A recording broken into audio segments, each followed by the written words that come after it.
दादा काय सांगाल की विधानसभा निवडणुकीमध्ये 76 लाख वाढलेल्या मतदारांची सुनावणी पूर्ण झाली असून निकाल येत्या 25 तारखेला येणार असल्याची माहिती समोर आली आहे. नाही, आता ते न्यायप्रविष्ट प्रकरण आहे. आता न्यायालयात ते सुरू आहे. त्यामुळं आता अ, न्यायदेवता जो काय निकाल देईल किंवा जो निर्णय देईल ते आता बघूयात, कारण त्याच्यावर अगोदर बोलणं योग्य नाही. सरपंच संतोष देशमुख यांच्या खून प्रकरणी आज 8वी सुनावणी होती. काय अपेक्षा आहे तुम्हाला की या निकालातून काय येईल 8व्या सुनावणीत? निकाल ती सुनावणी सुरू आहे. निकाल नाही येणार इतक्या लवकर. पण जी समाजाची भावना आहे, जी कुटुंबाची भावना आहे, तीच आमची सगळ्यांची भावना आहे की सगळ्या आरोपींना फाशी शिक्षा झालीच पाहिजे.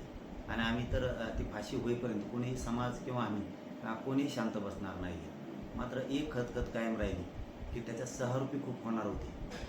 ते होणं गरजेचं आहे आणि ते व्हायलाच पाहिजे. ही सुद्धा बाजू आम्ही कायम लावून धरणार आहेत आणि यांना तर फाशी होणारच. हे यांना न्यायदेवता कधी सोडणार